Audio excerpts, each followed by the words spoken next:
everyone. It's Tuesday, so that means it's time for Tuesday Talks. I can't believe this is the 14th episode, but I'm super excited because I invited back my dear friend, Sarah Ashby. So she's going to come on and she's going to share with you a little bit about Rodan and Fields. And I'm not going live on Facebook too. I'm just going to post this to Facebook. So if you're watching the replay or you're going to be watching it here on Instagram on the replay, shout us out. Let us know that you're here. And if you have any questions, feel free to comment so that we can answer those for you. So Sarah's here. Go ahead and request. There she goes. Okay. Yay! So excited. Hey! Hey, how are you? I am good. How are you? Good. I realized the last time I interviewed you, I also curled my hair, and I was like, this is kind of like this is a repeat. For you, I have my hair. I am braided. I am like post workout. So this is just a whole different Sarah today. Whole different Sarah. That's okay. I already did my beach walk, and then I came home and was like, my hair is really bad. I'll curl it. That'll hide it. So, but you're right. Like whenever I curl my hair, people will say something, and I'm like, oh, this is the way that I make it look like something else happened there. Yeah, like I have my shit together. Yes, exactly. Exactly. Those are the perfect words for when I curl my hair, actually. Yeah, oh my gosh. Okay, so Sarah, can you introduce yourself a little bit? I know I've had you on before, and just tell us like how you got involved with Rodan and Fields. Yeah, yep. So I have had the pleasure of being with you before. Thank you for having me again. Yeah, absolutely. So I was introduced to Rodan and Fields now 7 years ago. And like we had talked about before, I actually wasn't introduced. Well, I guess I was. My mom told me about it.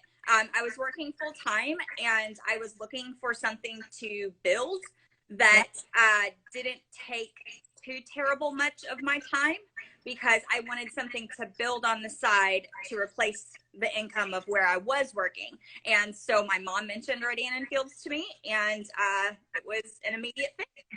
That's awesome. Is your mom a Rodan and Fields consultant as well? No. And I don't think we talked about this before. It's kind of cool. So my mom is a retired teacher. And we know that teachers do really well in Rodan and Fields for whatever reason, because they're good teachers. They care about people. They pass education really well. And that's so much of what we do in Rodan and Fields.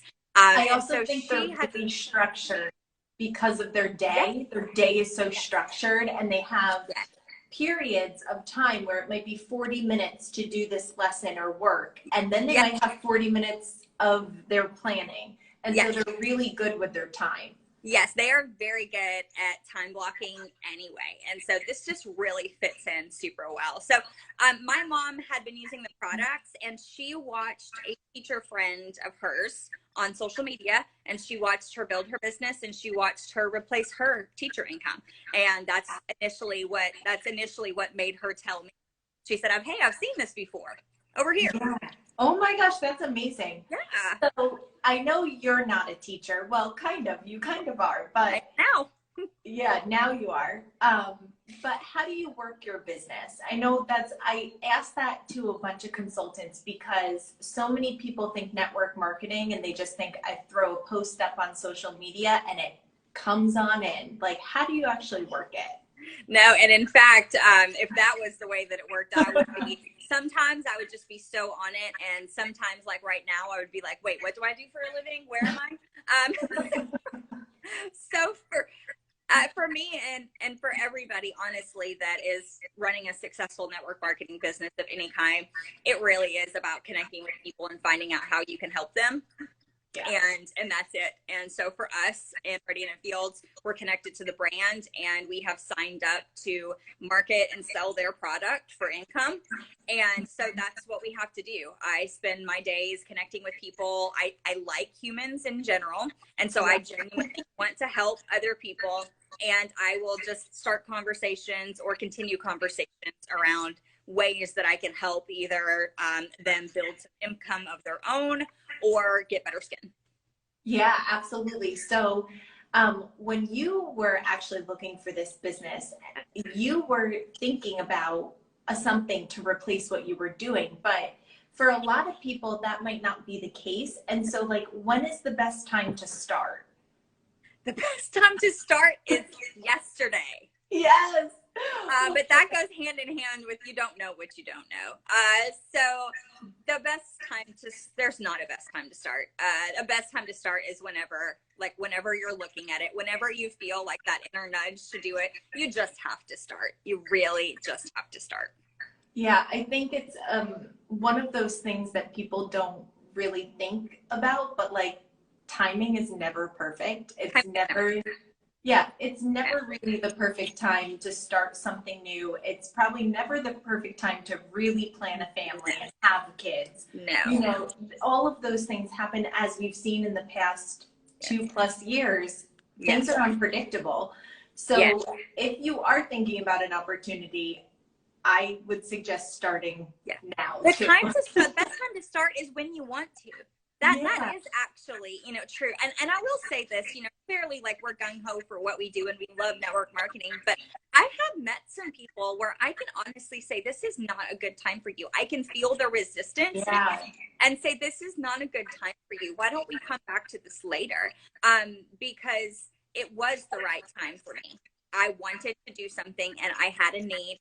It didn't matter that we were potty training the youngest out of 5. It didn't matter that my husband wasn't on board. It didn't matter that I was working a full-time job. None of that stuff mattered. It only mattered that it was the right time for me, and I felt that innately. Oh my God, I love that. I didn't know that about you too, like all those things that you had going on. It was so horrible. Decided. My husband was so mad about it. Like, I talked to some people, and they're like, my husband just doesn't think it's a good idea, and I'm like, But it's for you. It's for you. It's for you. Yeah, it's for you. Like, clearly you want like some bit of on board, but it's for you. And I think that's one of the most healthy things that women can do is have something of their own. Yeah, absolutely. And I think it's so powerful what you said about like the timing, because for me it wasn't even the perfect timing either, because technically I was in grad school. I was in my final semester of my 3-year program, and I was 2 days away from getting my comprehensive exams when I joined, and I still launched my business in the middle of writing 3 like term papers basically. But it just doesn't matter. It doesn't, because when you want to do something, you'll do it. Exactly. So what should you look for in a business? Because that's another huge component. There's so many different types of businesses out there. We don't have to talk about how many, but like what should you look for? So there's a bunch, and it's really easy to get not necessarily confused, but it's easy to get overwhelmed. Yeah, it's easy to lose clarity when you're looking. And so from my point of view, and clearly Radiant & Fields fits this, or else I wouldn't be doing it since this is my point of view. There are also some other companies that fit this, and there are other companies that do not. And so this is really important, where you have to look for a product that is consumable. You have to look for something that you're going to sell. It's going to work. It's going to be gone, and somebody's going to replace that. If you have a product that doesn't work, and it's consumable, then you're kind of in trouble there too.